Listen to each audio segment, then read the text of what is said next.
Last class we talked about the brain. Now we're going to talk a little bit about some foundations. So today and Monday, we're going to talk about two very big ideas. And these ideas are associated with Sigmund Freud and B.F. Skinner and our psychoanalysis and behaviorism. And I want to talk about psychoanalysis today and behaviorism next week. Now, one of the things that makes these theories so interesting is their scope. Most of the work we're going to talk about in this class, most of the ideas are narrow. So we're going to talk about somebody's idea about racial prejudice. But that's not a theory of language acquisition. We'll talk about theories of schizophrenia, but they're not explanations of sexual attractiveness.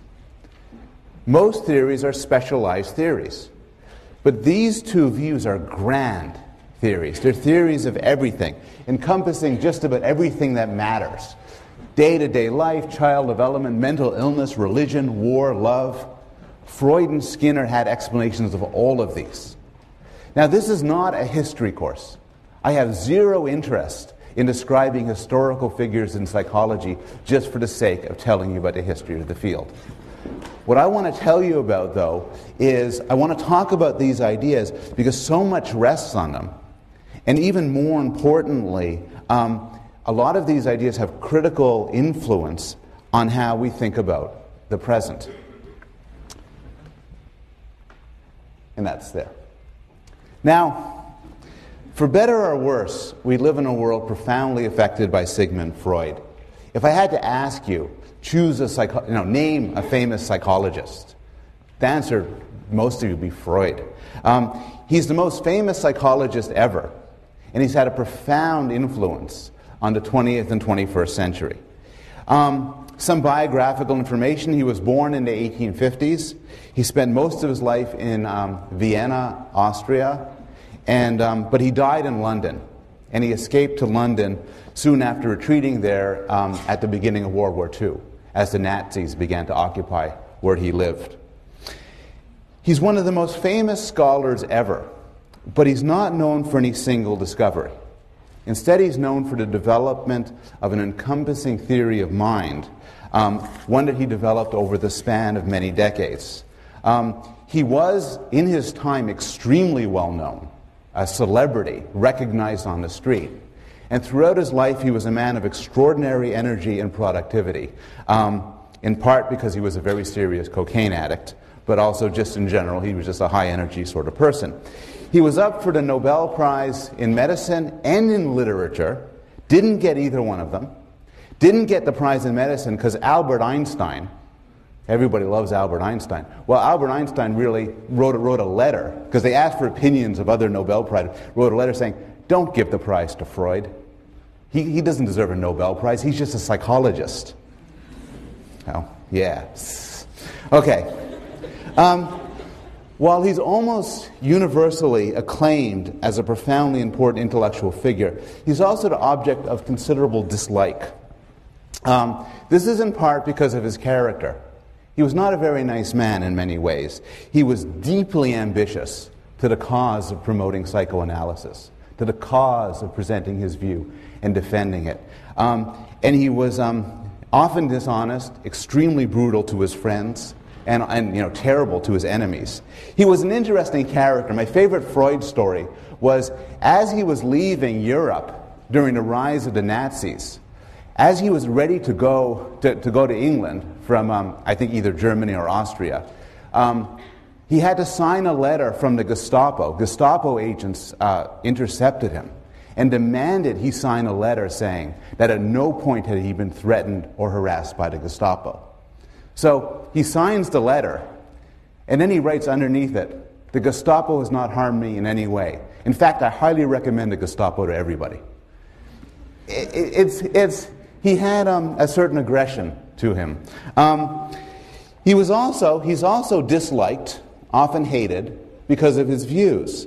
He was seen as a sexual renegade, out to destroy the conception of people as good and rational and pure beings. And when the Nazis rose to power in the 1930s, he was identified as a Jew who was devoted to destroying the most sacred notions of Christianity. And to some extent, many people see him this way, and to some extent, this accusation has some truth to it. Freud made claims about people that many of us, maybe most of us, would rather not know. Well, okay, what did he say? Well, if you ask somebody who doesn't like Freud what he said, they'll describe some of the stupider things he said. And in fact, Freud said a lot of things, some of which were not very rational.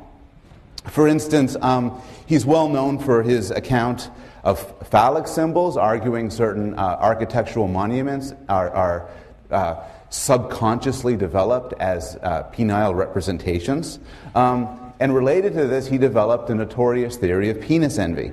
And penis envy is an account of a developmental state that every one of you who is female has gone through, according to Freud. And the idea is that you discovered at some point in your development that you lacked a penis. This is a catastrophe. And so each of you inferred at that point that you had been castrated. You had once had a penis, but somebody had taken it from you. You then turn to your father and love your father because your father has a penis, so he's a sort of penis substitute. You reject your mother, who's equally unworthy due to her penis lack, and that shapes your psychosexual development. Now, if that's the sort of thing you know about Freud, you're not going to have a very high opinion of him or of his work. But at the core of Freud's explanation, the more interesting ideas is a set of claims of immense intellectual importance. And the two main ones are this. The two main ones involve the existence of an unconscious motivation, and the notion of unconscious dynamics or unconscious conflict, which lead to mental illnesses, dreams, slips of the tongue, and so on. The first idea, the idea of unconscious motivation, involves rejecting the claim that you know what you're doing. So suppose you fall in love with somebody and you decide you want to marry them. And then somebody was asked to ask you why. And you'd say something like, well, I'm ready to get married at this stage in my life. I really love the person is smart and attractive, I want to have kids, whatever. And maybe this is true. But a Freudian might say that even if this is your honest answer, you're not lying to anybody else. Still, there are desires and motivations that govern your behavior that you may not be aware of. So, in fact, you might want to marry John because he reminds you of your father, or because you want to get back at somebody for betraying you. If somebody was to tell you this, you'd say, that's total nonsense. But that wouldn't deter a Freudian. A Freudian would say that these processes are unconscious. So, of course, you just don't know what's happening. So the radical idea here is you might not know why you do what you do. And this is something we accept for things like visual perception. We accept that you look around the world and you get sensations and you figure out there's a car, there's a tree, there's a person, and you're just unconscious of how this happens. But it's unpleasant and kind of frightening that this could happen, that this could apply to things like why you're now studying at Yale, why you feel the way you do towards your friends, towards your family. Now, the marriage case is extreme. But Freud gives a lot of simpler examples where this sort of unconscious motivation might play a role. So, have you ever liked somebody or disliked them and not know why? Have you ever found yourself in a situation where you're doing something or you're arguing for something or making a decision for reasons that you can't fully articulate? Have you ever forgotten somebody's name at exactly the wrong time? Have you ever called out the wrong name in the throes of passion? This is all the Freudian unconscious. The idea is that we do these things. These things are explained in terms of cognitive systems that we're not aware of. Now, all of this would be fine if your unconscious was a reasonable, rational computer. If your unconscious was really smart and looking out for your best interests. But according to Freud, that's not the way it works. According to Freud, there are three distinct processes going on in your head. And these are in violent internal conflict. And the way you act and the way you think are products not of a singular rational being, but of a set of conflicting creatures. And these three parts are the id, the ego, and the superego. And they emerge developmentally. The id, according to Freud, is present at birth. It's the animal part of the self. It wants to eat, drink, pee, poop, get warm, and have sexual satisfaction. It is outrageously stupid. It works on what Freud called the pleasure principle. It wants pleasure, and it wants it now. And that's, according to Freud, how a human begins. Pure id. Freud had this wonderful phrase, polymorphous perversity. This pure desire for pleasure. Now, unfortunately, life doesn't work like that. What you want isn't always what you get. And this leads to a set of reactions to cope with the fact that pleasure isn't always there when you want it. Either by planning how to satisfy your desires, or planning how to suppress them. And this system is known as the ego, or the self. And it works on the reality principle. And it works on the principle of trying to figure out how to make your way through the world, how to satisfy your pleasures, or, in some cases, how to give up on them. And the ego, the emergence of the ego, for Freud, symbolizes the origin of consciousness.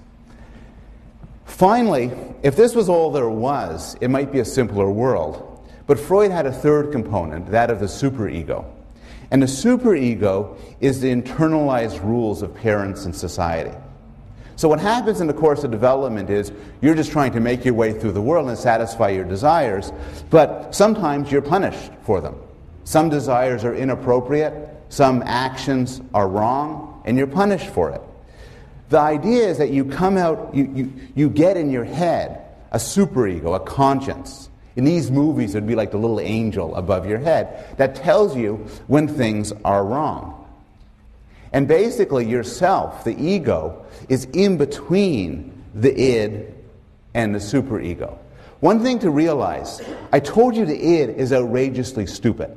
It just says, oh, hungry, food, sex, oh, let's get warm, oh. The superego is also stupid. The superego, according to Freud, is not some brilliant moral philosopher telling you about right and wrong. The superego is like, you should be ashamed of yourself. That's disgusting. Stop doing that. Oh! And in between these two screaming creatures, one of them telling you to seek out your desires, the other one telling you should be ashamed of yourself, is the ego. Now, according to Freud, most of this is unconscious. So we see, bubbling up to the top, we feel, we experience ourselves. And the driving of the id, the forces of the id and the forces of the superego are unconscious, in that we cannot access them. We don't know. It's like the workings of our kidneys or our stomachs. You can't introspect and find them. Rather, they do their work without conscious knowledge.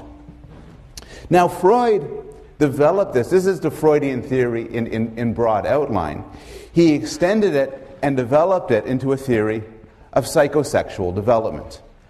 And so Freud's theory is, as I said before, a theory of everyday life, of decisions, of errors, of falling in love, but it's also a theory of child development. So Freud believed there were 5 stages of personality development, and each is associated with a particular erogenous zone. And Freud believed as well that if you have a problem at a certain stage, if something goes wrong, you'll be stuck there. So according to Freud, there are people in this room who are what they are because they got stuck in the oral stage or the anal stage. And that's not good. So the oral stage is when you start off. The mouth is associated with pleasure. Everything is sucking and chewing and so on. And the problem for Freud is premature weaning of a child, depriving him of the breast, could lead to serious problems in his personality development. It could make him, as the phrase goes, into an oral person. And his orality could be described literally Freud used this as an explanation for why somebody might eat too much, or chew gum, or smoke. They're trying to achieve satisfaction through their mouth of a sort they didn't get in this very early stage of development. But it can also be more abstract. If your roommate is dependent and needy, you could then go to your roommate and say, "You're an oral person. The first year of your life did not go well." A phrase even more popular is the anal stage, and that happens after the oral stage, and problems can emerge if toilet training is not handled correctly.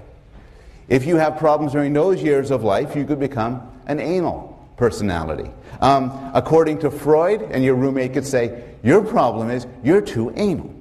And according to Freud, literally, it meant you were unwilling to part with your own feces. It's written down here, I know, it's true. And the way it manifests itself, as you know from just how people talk, is you're compulsive, you're clean, you're stingy. This is the anal personality. Then it gets a little bit more complicated. The next stage is the phallic stage. Actually, this isn't that much more complicated. The focus of pleasure shifts to the genitals, and fixation can lead to excessive masculinity in females, or in males, or if you're female, need for attention or domination. Now, at this point, something really interesting happens, called the Oedipus complex. And this is based on a story, the mythical story of a king who killed his father and married his mother. And according to Freud, this happens to all of us in this way. Well, all of us, by all of us, Freud meant men. So here's the idea. You're 3 or 4 years old. You're in the phallic stage. So what are you interested in? Well, you're interested in your penis. And then you seek an external object. Freud's sort of vague about this, but you seek some sort of satisfaction. But who's out there who'd be sweet and kind and loving and wonderful? Well, Mom. So the child infers, Mom is nice. I love Mom. So far, this is not crazy. Little boy falling in love with his mother. Problem. Dad's in the way. Now, this is going to get progressively weirder, but I will have to say, as the father of two sons, both sons went to a phase where they explicitly said they wanted to marry Mummy and me. If something bad happened to me, that wouldn't be the worst thing in the world. So there's this. But now, it gets a little bit aggressive. So the idea is the child determines that he's going to kill his father. Every 3 and 4-year-old boy thinks this. But then, because children, according to Freud, don't have a good sense of the boundary between their mind and the world, which is a problem. The problem is they think their father can tell that they're plotting to kill him. And they figure their father is now angry at them. And then they ask themselves, what's the worst thing Dad could do to me? And the answer is castration. So they come to the conclusion that their father is going to castrate them because of their illicit love for their mom. And then they say, Dad wins. And then they don't think about sex for several years. And that's the latency stage. The latency stage is they've gone through this huge thing with Mom and Dad. Fell in love with Mom, wanted to kill my father. Dad was going to castrate me. Fell out of love with Mom, out of the sex business. And its sex is repressed until you get to the genital stage. And the genital stage is the stage we are all in. The healthy adult stage. Now that you're adults and you've gone through all the developmental stages, where do you stand? You're not out of the woods yet. Because unconscious mechanisms are still, even if you haven't got fixated or anything, there's still this dynamic going on all the time with your id, your ego, and your superego. And the idea is, your superego, remember your superego is stupid. So your superego isn't only telling you not to do bad things. It's telling you not to think bad things. So what's happening is your id is sending up all of this weird, sick stuff, all of these crazy sexual and violent desires. Oh, I'll kill him. I'll have sex with that. I'll have extra helpings on my dessert. And your superego say, no, no, no. And this stuff is repressed. It doesn't even make it to consciousness. The problem is Freud had a very sort of hydraulic theory of what goes on. And some of the stuff slips out. And it shows up in dreams, and it shows up in slips of the tongue, and in exceptional cases it shows up in certain clinical symptoms. So what happens is, Freud described a lot of normal life as in terms of different ways we use to keep that horrible stuff from the id making its way to consciousness. And he called these defense mechanisms. You're defending yourself against the horrible parts of yourself. And some of these make a little bit of sense. I mean, one way to describe this in a non-technical, non-Freudian way is there's certain things about ourselves we'd rather not know. There's certain desires we'd rather not know, and we have ways to hide them. So, for instance, there's sublimation. Sublimation is you might have a lot of energy, maybe sexual energy or aggressive energy, but instead of turning it to a sexual or aggressive target, what you do is you focus it in some other way. So you can imagine a great artist like Picasso turning the sexual energy into his artwork. There's displacement.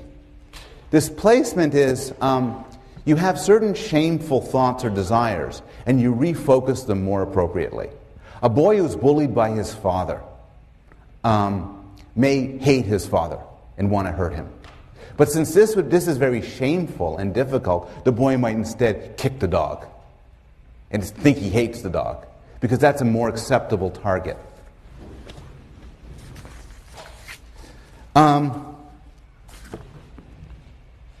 There's projection.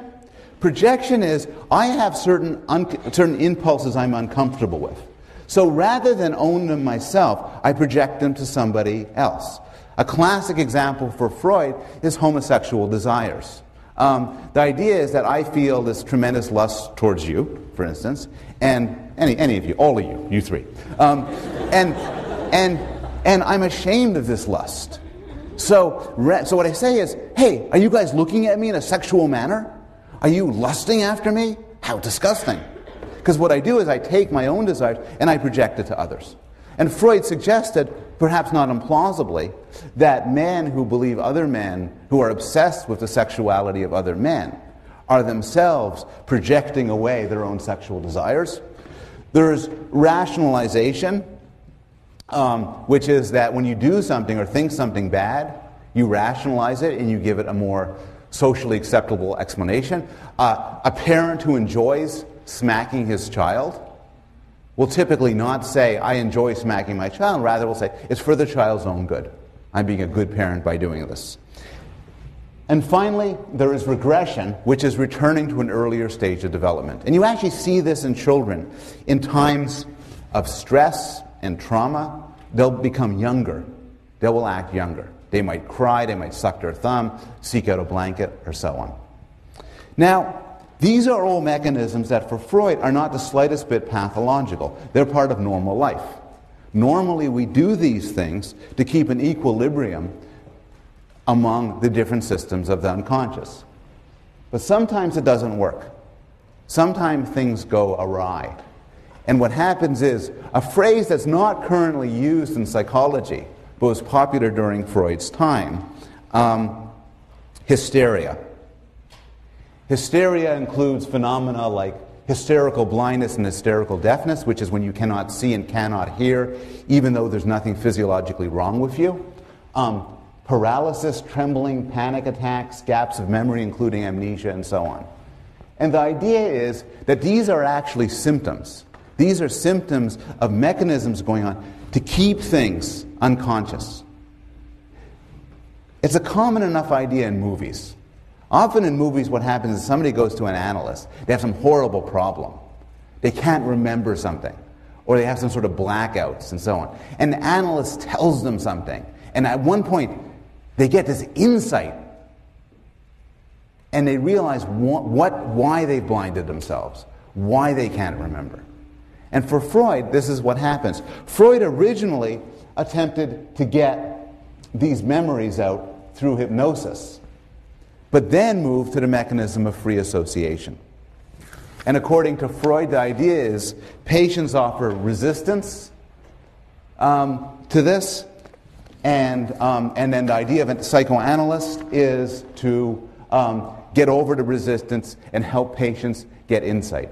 The key notion of psychoanalysis is your problems are actually reflect deeper phenomena. You're hiding something from yourself. And once you know what's going on for deeper phenomena, your problems will go away. I'm going to give you an example of a therapy session. Now, this is not a Freudian analysis. We'll discuss later on in the course what a Freudian analysis is, but this is not a pure Freudian analysis. A Freudian analysis, a person is lying on a couch, does not see their therapist is very non-directive. But I'm going to present this as an example here because it illustrates so many of the Freudian themes, particularly themes about dreams, the importance of dreams, about repression, and about hidden meaning. So this is from a television episode, and the characters, some of you may have seen this, many of you will not have. The character is suffering from panic attacks. In particular, he has panic attacks when he sees, his first panic attack originated when he walked to a swimming pool and he saw a family of ducks fly away. And he had a panic attack. High heart pounding, sweating, flushed, and then he passed out. And these panic attacks grew worse and worse until he saw a therapist who ended up prescribing him medication. And this is discussed as one of the meetings he had with the therapist. Freud's contributions extend beyond the study of individual psychology and individual pathology. Freud had a lot to say about dreams, as you could see in this illustration. He believed that dreams had a manifest content, meaning what you experience in your dream. But dreams always had a latent content as well, meaning the hidden implication of the dream. He viewed all dreams as wish fulfillment. Every dream you have is a certain wish you have, even though it might be a forbidden wish that you wouldn't wish to have, you wouldn't want to have. And dreams had, and this is an idea that long predated Freud, dreams had symbolism. Things in dreams were often not what they seemed to be, but rather symbols for other things. Freud believed that literature and fairy tales and stories to children and the like carried certain universal themes, certain aspects of unconscious struggles, and certain preoccupations of our unconscious mind. And Freud had a lot to say about religion. For instance, he viewed a large part of the idea of finding a singular, all-powerful God as seeking out a father figure that some of us never had during development. What I want to spend the rest of the class on is the scientific assessment of Freud. So what I did was, so far as I've told you what Freud had to say in broad outline, I then want to take the time to consider whether or not we should believe this and how well it fits with our modern science. But before doing so, I'll take questions for a few minutes. Do people have any questions about Freud or Freud's theories? Yes? So would a child who did not grow up in a two-parent family lack the Oedipus complex and other normal stages of development? It's an excellent question. The question is that the conflicts and psychosexual development that Freud describes is always assumes that a child has a mother and a father, one of each, in a certain sort of familial structure. And the question then is, what if a child was raised by a single parent, for example? What if a child was never breastfed, but fed from the bottle from the start? And Freudians have had problems with this. Freud was very focused on the family life of the people he interacted with, which is rather upper-class Europeans. And these sort of questions would have been difficult for Freud to answer. I imagine that what a Freudian would have to say is you would expect systematic differences. So you would expect a child who just grew up with a mother, just grew up to be a father, with a father, to be in some sense psychologically damaged by that, failing to go through the normal psychosexual stages. Yes? Do modern psychodynamic therapists still believe that women don't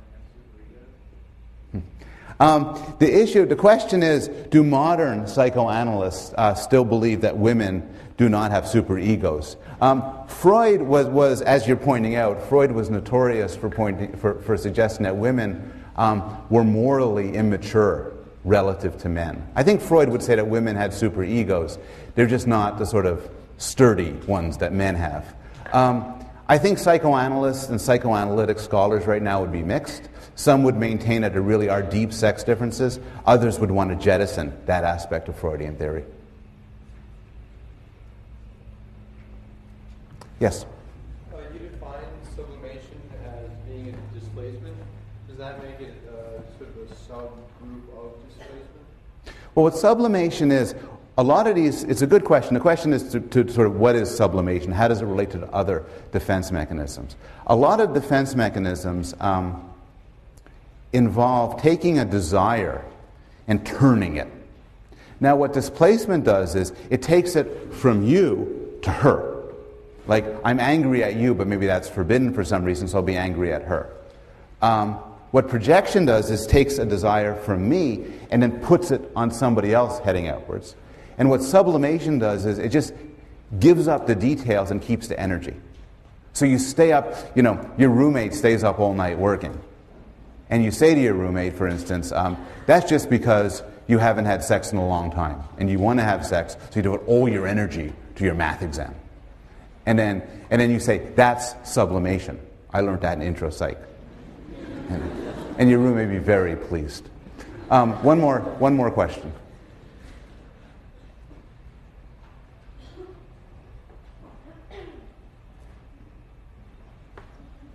Yes? What kind of evidence is there for cross-cultural validity? The question is, which is related to the issue, extending the issue of the two-parent versus one-parent family, is to what extent are these notions validated cross-culturally? And that's such a good question, I'm going to defer it, I'm going to talk about it in a few minutes, because that speaks to the issue of the scientific assessment of Freud. So I'm going to try to get to your question in a little bit. Freudian theory is now, at this point in time, extremely controversial.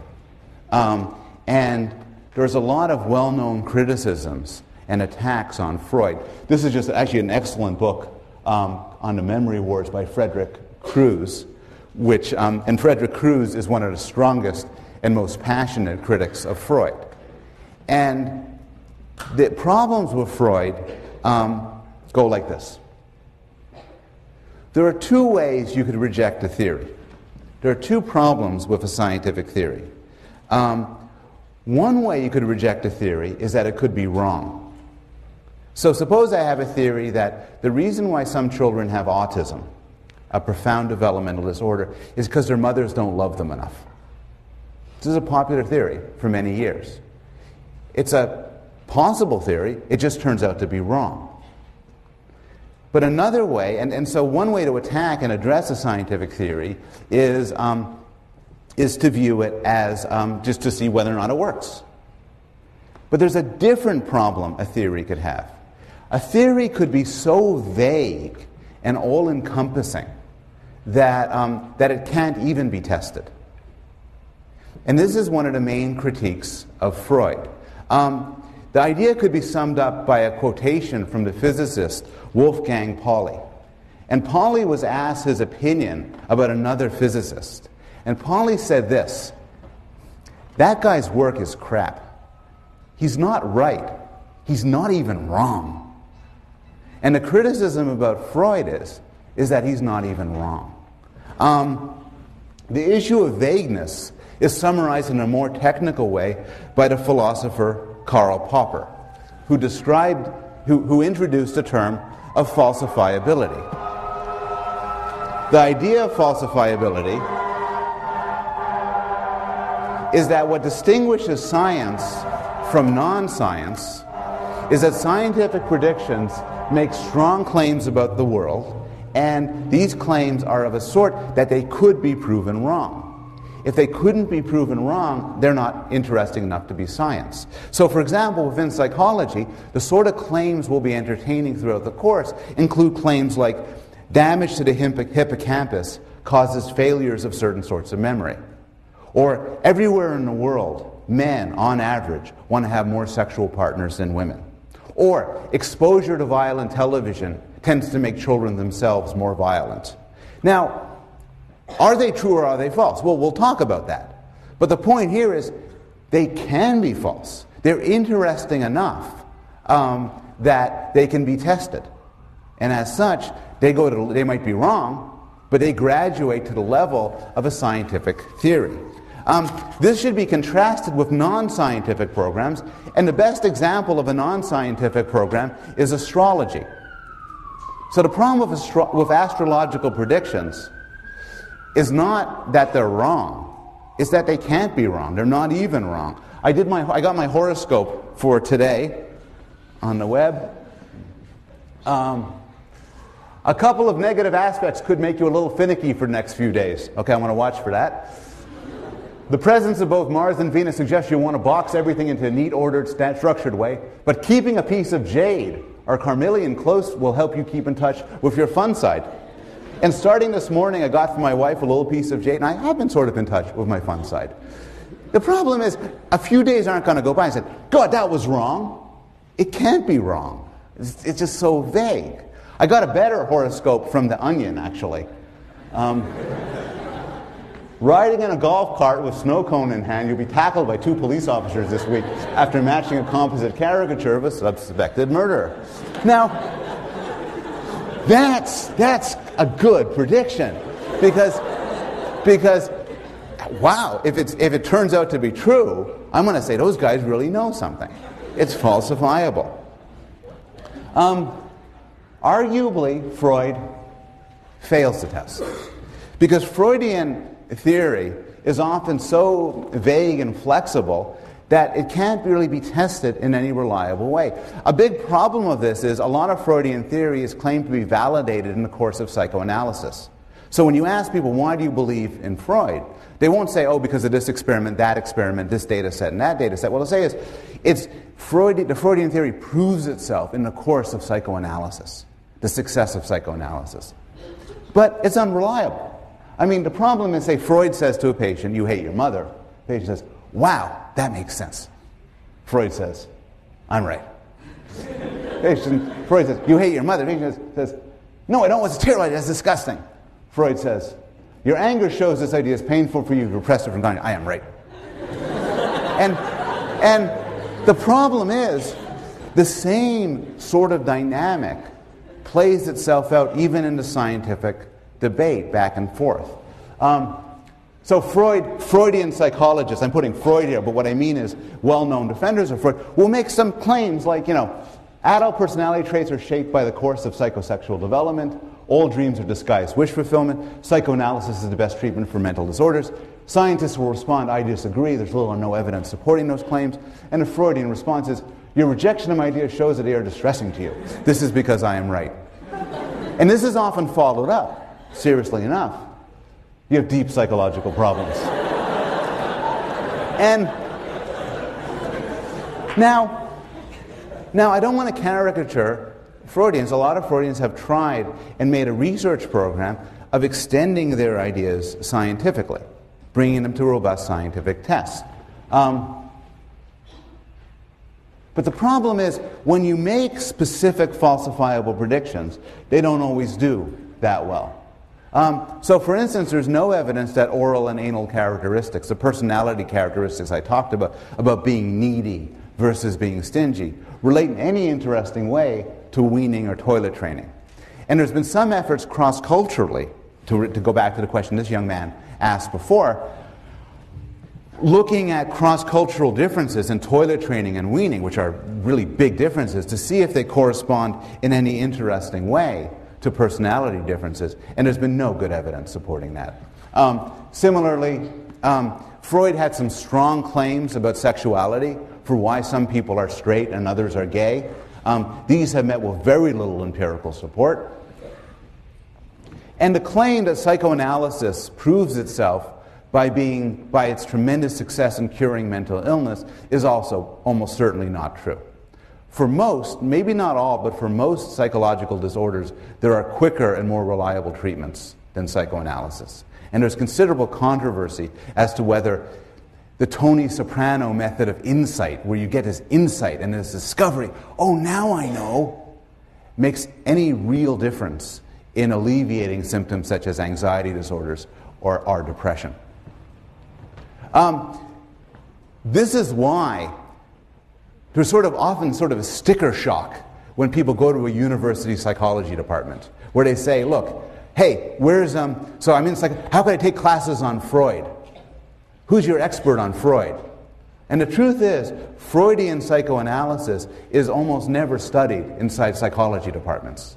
Not the cognitive or developmental side, not the clinical side. There are some exceptions, but for the most part, even the people who do study Freud within psychology departments do so critically. Very few of them would see themselves as a psychoanalytic practitioner or as a Freudian psychologist.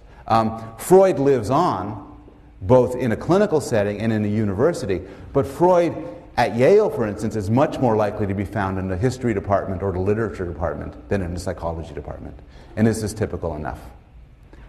But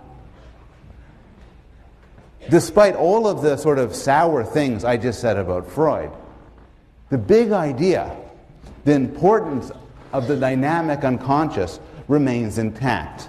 We will go over and over and over again, different case studies, where some really interesting aspects of mental life prove to be unconscious. Now, there's one question, I'm actually going to skip over this for reasons of time, and just go to some examples of the unconscious in modern psychology. So, here's a simple example of the unconscious in modern psychology. Language understanding. So when you hear a sentence like, John thinks that Bill likes him, in a fraction of a second, you realize that this means that John thinks that Bill likes John. If you heard the sentence, John thinks that Bill likes himself, in a fraction of a second, you would think that it means John thinks that Bill likes Bill. And as we will get to when we get to the lecture on language, this is not conscious. You don't know how you do this. You don't even know that you are doing this, but you do it quickly and instinctively. So much of our day-to-day life can be done unconsciously. There are different activities you can do. Driving, chewing gum, shoelace tying, where if you're good enough at them, if you're expert enough at them, you don't know you're doing them. I was at a party a few years ago for a friend of mine, and we ran out of food. So he said, I'll just go pick up some food. An hour later, he was gone. Still gone. It was supposed to be around the corner. And we called him up on his cell phone. And he said, I got on the highway and I drove to work. He works like an hour away. We got on the highway to drive. And some version of these things happen all the time. Maybe more surprising, Freud's insight that our likes and dislikes are due to factors that we're not necessarily conscious of has a lot of empirical support, from research into social psychology, for example. So for instance, here's one finding from social psychology. If somebody goes through a terrible initiation to get into a club, they'll like the club more. You might think they'd like it less because people do terrible things to them, but actually hazing is illegal, but a remarkably successful tool. The more you pay for something, the more you like it, and the more pain you go through to get something, the more you like it. From the standpoint of politics, for instance, if you want loyal people in a political campaign, do not pay them. If you pay them, they'll like you less. If they volunteer, they'll like you more. And we'll talk about why. There's different theories about why. But my point right now is simply that people don't necessarily know this, but still they're subject to this. Another example is some weird studies done in a discipline of social psychology known as terror management, which involves subliminal death primes. The idea of subliminal death primes is this. You sign up for your human subjects requirement, and then they put you in front of a computer screen. And then they tell you, oh, just sit in front of the computer screen and we'll ask you some questions. And then the questions come out, and they're questions like, how much do you love your country? What do you think of Asians? What do you think of Jews? What do you think of blacks? What do you think of vegetarians? What do you think of people's political views? Different from yours. Here's the gimmick. What you don't know is on that computer screen, words are being flashed. Like that. But they're being flashed so fast it looks like that. You don't see anything. Words like corpse, dead, dying. The flashing of these subliminal words, subliminal meaning a fancy term, meaning below the level of consciousness, you don't know you're seeing them, has dramatic effects on how you answer those questions. People exposed to death primes become more nationalistic, more patriotic, less forgiving of other people, less liking of other races and people from other countries. Again, the explanation for why this is so is something which we'll get to in another class. The point now is simply to illustrate that these sort of things can have, that things you aren't aware of can have an effect on how you think. The final example I'll give of this is a short demonstration. To do this, I'm going to cut the class in half at this point. So you'll be on this side of the class, the right side, my right, and this will be on the left side. And I simply want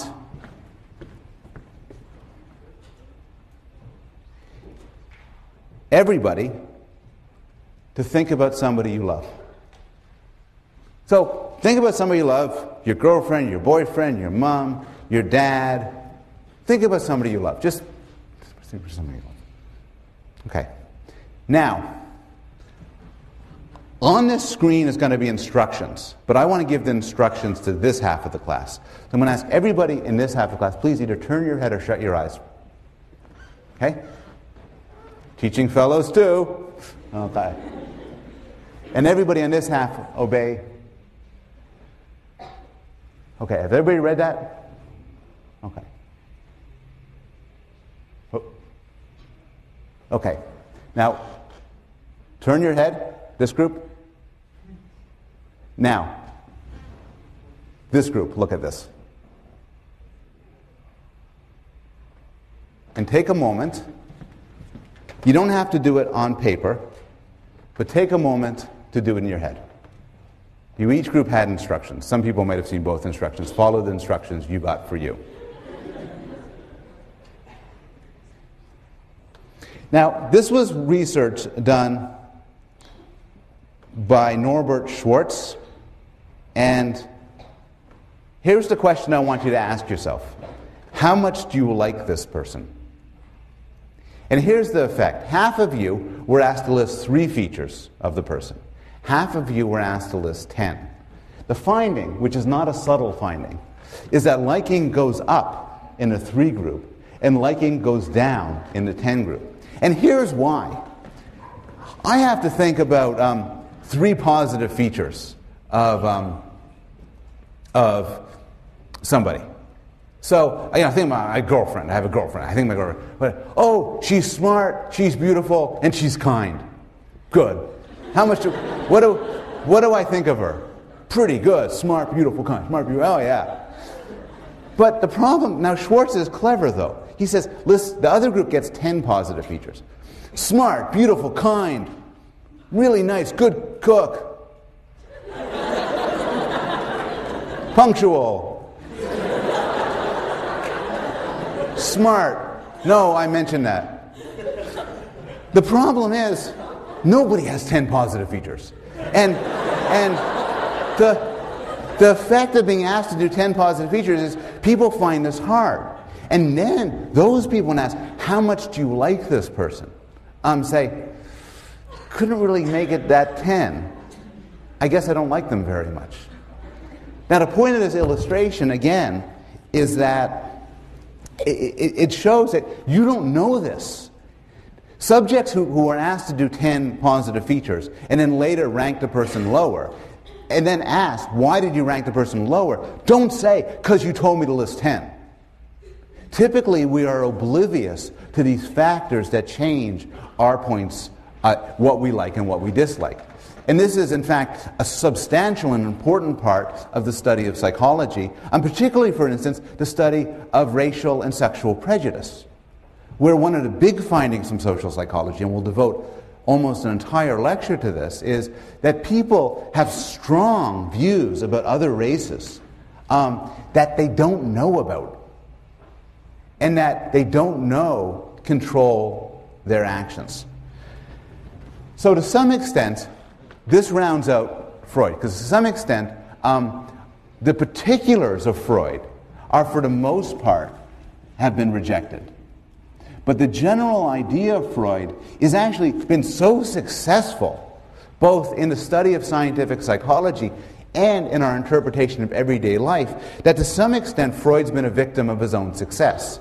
We tend to underestimate the importance of Freudian thought in everyday life because he's transformed our worldview to such an extent that it's difficult for us to remember that there's any other way to think about it.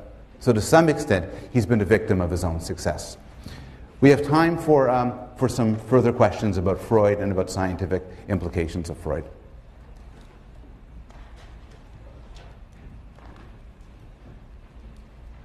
I took a class once on how to teach when I was a graduate student.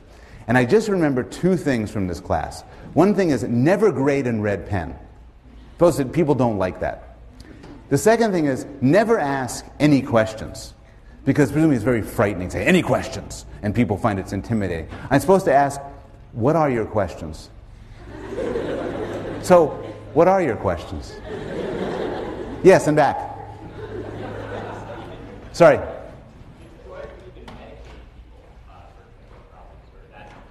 Did Freud believe in? Medication.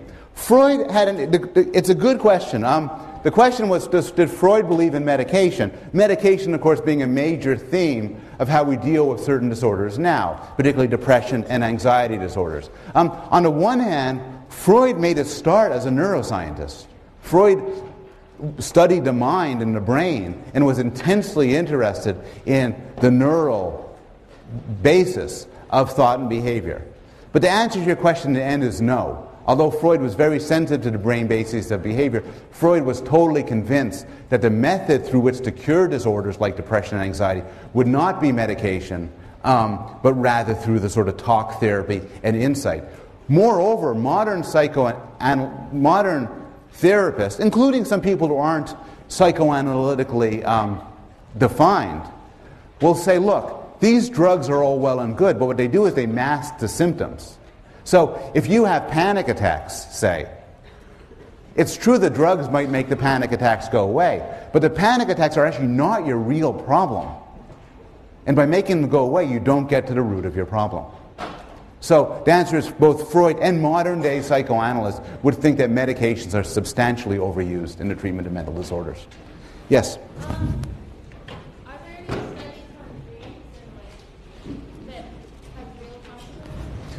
The question is, what about research on dreams? Dreams is such a fun topic that I'm going to devote half a class to sleeping in dreams. So, for instance, I will answer the question, what is the most common dream? I will also answer the question, who thinks about sex more in dreams, men or women? And what proportion of... there's so many great questions I will answer. Dreams, from a Freudian standpoint, there's been some evidence that dreams often do have some relationship to what you're thinking about and worrying about through the day. But the strong Freudian view about symbolism and wish fulfillment has not been supported by the study of dreams. What are your other questions? Yes, whoever Eric is pointing to. Purple shirt. Purple shirt. Yes. The Electra complex? The Electra complex is the penis envy story. Freud developed, this is a crude summary, but Freud developed the Oedipal complex. You know, mom, I love mom, hey dad. And then it's as if somebody reminded him, Sigmund, there are also women. Oh yeah. And that story I told you with the penises and the penis envy and the replacement is a sort of a very shortened version of the Electra complex. I think it's fair to say that the Electra complex was a sort of add-on to the main interest of Freud, the Oedipal complex. One more, please. Sir? Yes? So are women stuck in that stage for the rest of their life, according to Freud? Like in that envy, penis envy, or does he not continue to explain? According to Freud,